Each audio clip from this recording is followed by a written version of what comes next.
आइए दोस्तों, सचिवालय से संबंधित डिक्टेशन आपको देते हैं। यह है हमारे चैनल की सचिवालय की डिक्टेशन नंबर 2। चलिए लिखते हैं स्टार्ट। यस। लोकसभा अध्यक्ष ओम बिरला ने कहा कि राजस्थान हाई कोर्ट ने देश को कई अत्यंत विशिष्ट न्यायाधीश और प्रख्यात अधिवक्ता दिए हैं, जिन्होंने कानून और न्याय के क्षेत्र में उल्लेखनीय सेवाएं दी। इस ऐतिहासिक यात्रा में न्यायालय ने निर्णयों ने राजस्थान सहित देश के सभी लोगों के हितों को सुरक्षित और सशक्त किया है। वे शनिवार को राजस्थान हाई कोर्ट की स्थापना के 75 वर्ष पूर्ण होने के अवसर पर यहां आयोजित कार्यक्रम को संबोधित कर रहे थे। उन्होंने सशक्त न्याय व्यवस्था को विकसित भारत के संकल्प का मूल आधार बताया। लोकसभा अध्यक्ष बिरला ने कहा कि इस दिशा में सरकार और न्यायपालिका दोनों की भूमिका महत्वपूर्ण है। आमजन के लिए सुलभ, सस्ता और त्वरित न्याय की आवश्यकता पर जोर देते हुए लोकसभा अध्यक्ष ने कहा कि इस दिशा में न्यायालयों की भूमिका बहुत महत्वपूर्ण है। उन्होंने कहा कि सरकार ने न्याय व्यवस्था पर अनावश्यक बोझ कम करने के लिए कई वैधानिक परिवर्तन किए हैं। उन्होंने न्यायालयों में लंबित मुकदमों के निपटारे और न्याय व्यवस्था की खामियों को दूर करने के लिए यहां कई प्रकार की ऐसी टेक्नोलॉजी के अधिकतम उपयोग पर बल दिया। उन्होंने आशा व्यक्त की थी कि राजस्थान हाई कोर्ट में ही रहे न्यायालय से देश भर में न्यायिक उपक्रमों की प्रेरणा को एक नई दिशा मिलेगी। बिरला ने कहा कि भारत का लोकतंत्र शासन के सभी अंगों के सामूहिक प्रयासों से 75 वर्षों की यात्रा में सशक्त हुआ है।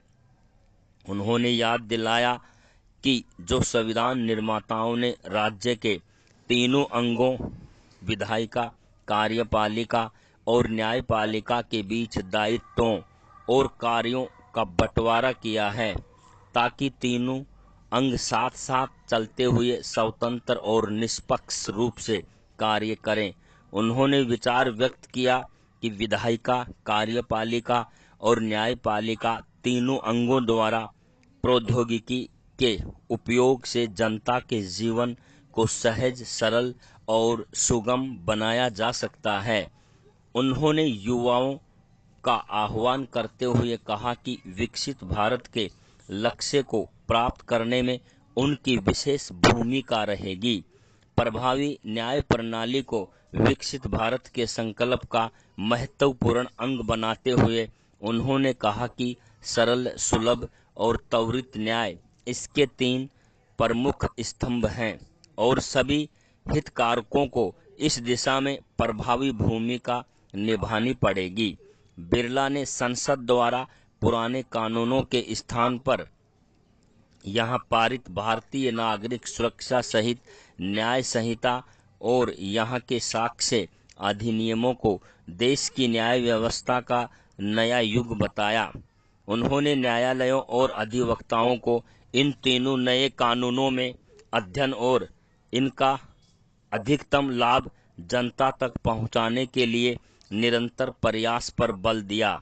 उन्होंने निष्पक्ष चुनाव आयोग पर जनता का भरोसा और चुनाव में लोगों की भागीदारी को भारतीय लोकतंत्र की बड़ी ताकत बताया।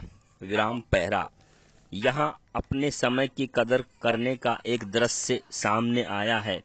इस दृश्य की शुरुआत अस्पताल के आपातकालीन विभाग में बेहोश पड़े एक बूढ़े व्यक्ति से होती है, जो सांसें लेने के लिए संघर्ष कर रहा है। 2 डॉक्टर उसे होश में लाने की कोशिश कर रहे हैं। एक डॉक्टर उस व्यक्ति की यहाँ महंगी कलाई घड़ी देखता है और उसे चुराने की कोशिश करता है। दूसरा कहता है, तुम क्या कर रहे थे? यहाँ लालची डॉक्टर लापरवाही से जवाब देता है, यह उसकी जान बचाने की कीमत है। पहला डॉक्टर उसे रोकता है लेकिन वह सुनता नहीं। जैसे ही वह घड़ी का पट्टा खोलता है, बेहोश आदमी कुछ पल के लिए अचानक जाग जाता है और उसे धन्यवाद कहकर फिर बेहोश हो जाता है। लालची डॉक्टर कहता है, देखो बूढ़े ने घड़ी लेने के लिए किस तरह से मुझे धन्यवाद दिया है।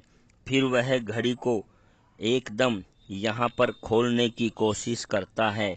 जब मैं देखता हूँ और उससे बात करता हूँ तो इसी कक्ष में मैं वापस चला जाता हूँ।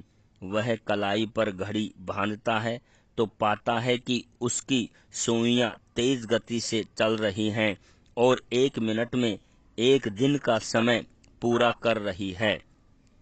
लालची डॉक्टर यह सोचकर कि घड़ी खराब है, उसे रोकने की कोशिश करता है, लेकिन जब वह घड़ी की सुइयों को हिलाने के लिए कलाई से घड़ी निकालने की कोशिश करता है तो पाता है कि वह पट्टे को खोल नहीं पा रहा है।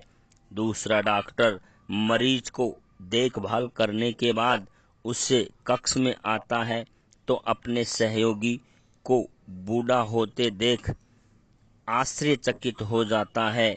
तो कहता है, आइए मैं अपने को देखो, और तब जाकर दोनों को एहसास होता है कि वह एक यहाँ अभिशप्त घड़ी है। लालची डॉक्टर मरीज के बिस्तर के पास जाता है तो पाता है कि वहाँ कोई नहीं है और कुछ युवक मरीज को पुराने कपड़ों को इकट्ठा कर रहा है। डॉक्टर उससे पूछता है कि यहाँ जो बूढ़ा आदमी लेटा था वह कहाँ गया। युवक कहता है, वह मैं हूँ।